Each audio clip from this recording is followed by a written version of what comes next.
अब होगा असली ड्रामा क्योंकि अभीरा अरमान के सामने खड़ी है। जी हाँ, अभीरा अरमान के सामने खड़ी है क्योंकि उसे दादीसा ने सच्चाई जो बताई है भाई ना सिर्फ खड़ी है बल्कि वो अरमान को खरी खोटी भी सुना रही है। जी हाँ, जहाँ से कहानी रुकी थी वहीं से हो जाती है शुरुआत, जहाँ पर अभीरा अरमान से सवाल करने लगती है कि तुमने इतनी बड़ी सच्चाई मुझसे छुपाई क्यों? एक ही घर में रहते थे हम लोग, एक ही बार थे, कितनी बार ना जाने रूही के और मेरे झगड़े हुए, तुमने हर बार रूही की साइड ली पर तुमने कभी ये नहीं बताया कि रूही से तुम कभी प्यार किया करते थे। बस तुमने इतना कहा कि वो तुम्हारी दोस्त है। जी हाँ, अभीरा ने यही कहा है, यही सवाल पूछा है अरमान से कि जब इतने हक से रूही उन दोनों के बीच में, एक पति पत्नी के बीच में बोला करती थी, तब अरमान ने अपने उस रिश्ते को दोस्ती का नाम क्यों दिया? उसने अभीरा को सच क्यों नहीं बताया? जी हाँ, और इसी बात से बहुत ज्यादा नाराज है अभीरा, इतनी ज्यादा नाराज है कि उसने कहा है कि अब वो अरमान पे भरोसा नहीं करेगी। अरमान से, अरमान के प्यार पर से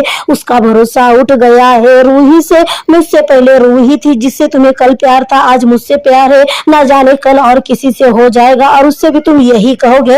हालांकि अरमान ने बहुत बहुत बहुत कोशिश की है अभीरा को समझाने की, पर अभीरा इस हालत में ही नहीं कि वो कुछ समझ पाए या कुछ जान पाए या फिर अरमान को अपनी बात एक्सप्लेन करने का मौका दे। तभी तो अरमान ने कहा था कि मुझे डर लगने लगा था कि कहीं मैं दोबारा तुम्हें खो ना दूं, पर जिस पर अभीरा ने कहा है कि तुम्हारा डर तो सही साबित हो गया क्योंकि अब मैं तुम्हें छोड़ के जाने वाली हूँ, मैं तुम्हारी जिंदगी में वापस मुड़कर नहीं आऊंगी। जिस पर अरमान बहुत रोकने की कोशिश करता है अभीरा को, पर अभीरा नहीं मानती, उल्टा वो उसी दौरान उसकी नजर बेंच पर जाती है जहाँ पर उसका नाम अरमान ने लिखा होता है अपने हाथों से।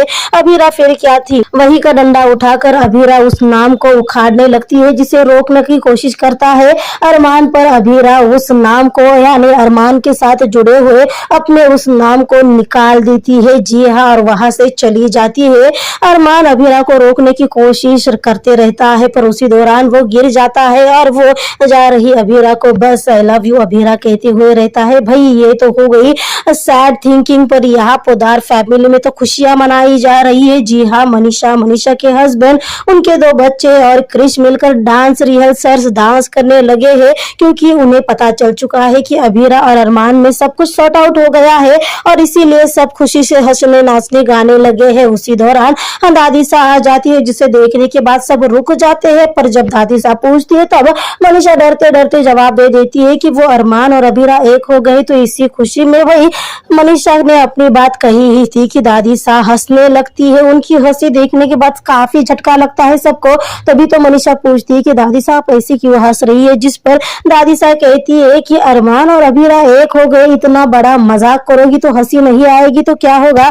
अरमान अभीरा का एक होने का मतलब ही मजाक है। जी हाँ, तुमने इतना बड़ा मजाक किया है इसीलिए मुझे हंसी आ रही है। और दादीसा हंसते हुए अंदर चली जाती है जिसके बाद सबको काफी झटका लगता है। तो यही अभीरा आ जाती है मंदिर में। जी हाँ, देवी जी के मंदिर में आ जाती है और भगवान जी से सवाल करने लगती है कि यह उदयपुर का मौसम इतनी बार बदला है पर क्या मेरी जिंदगी में बदलाव नहीं होगा? क्या मेरी जिंदगी में आंसू और दर्द के अलावा कुछ और रहेगा भी नहीं? जी हाँ, क्योंकि अभीरा का दिल पूरी तरह से टूट चुका है। फिर क्या था, अभीरा ने कर दी है चुनौती भगवान जी से। जी हाँ, माता जी के सामने उसने नारियल को फोड़ते हुए कर लिया है वादा कि वो अब अपने प्यार को भूल जाएगी, वो अपने प्यार का साथ छोड़ देगी। तो यही जब वो वहां से निकलती है तब एक लड़का एक लड़की को प्रपोज करते हुए कहने लगता है कि मैं अपने एक्स को भुलाकर तुम्हारे साथ आगे बढ़ने के लिए तैयार हूँ, जिस पर गुस्सा उतार देती है अभीरा। तो यही अरमान भी गुस्से से लपलपाता हुआ घर पर वापस आता है, जिसे देखकर विद्या उसे रोकने के लिए जाती है,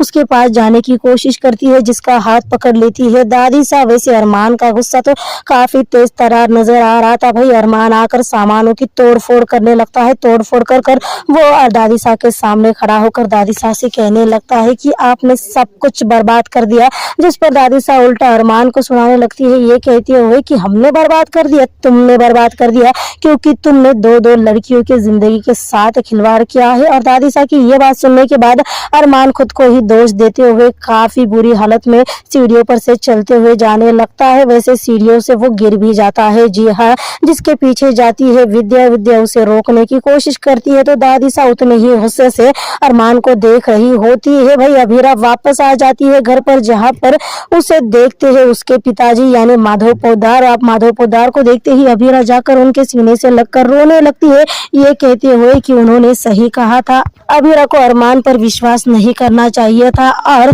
अभीरा सारी सच्चाई बता देती है माधव पोद्दार को कि किस तरह से अरमान की सच्चाई उसे पता चल चुकी है कि अरमान और रूही का पहले रिश्ता था। जी हाँ, तो वही अरमान भी अपने माँ के सिर में गोद रख कर रोने लगता है, ये कहते हुए कि क्या सच में मैं ही गलत हूँ, क्या आपको भी यही लगता है? मैंने तो बस ये सोचा था कि सब कुछ सही कर दूंगा और सब कुछ सही करने के चक्कर में सब कुछ गलत हो गया। मुझे रूही से प्यार नहीं था, वो बस एक इन्फेक्शन था और इसी वजह से ये सब कुछ हो गया। मैंने सोचा था कि अगर मैं रूही से शादी करूंगा तो आपको अच्छा लगेगा, मैं आपकी बात नहीं टाल सकता था। तो यही अभीरा भी फैसला ले लेती है कि वो देश की टॉप 10 की लॉयर बन के दिखाएगी, नंबर 1 की रॉयल बन के दिखाएगी। अब वो अरमान की तरफ मुड़कर भी नहीं देखेगी। तो यही विद्या भी अरमान को पानी वगैरह पिलाकर शांत करने की कोशिश करती है, ये कहते हुए कि अभीरा उसके लिए सही नहीं है और उसने रूही और अरमान की शादी इसलिए करवाई ताकि उसे लगा कि अरमान और रूही आज भी एक दूसरे से प्यार करते हैं। जी हाँ, तो वही अभीरा ने ले लिया है फैसला कि अब वो पीछे मुड़कर नहीं देखेगी। भाई यहाँ पे अरमान का हाल तो बद से बुरा हो चुका है, क्योंकि अपने प्यार में इतनी बुरी तरह से जो हार चुका है। वो तो आप लोगों को क्या लगता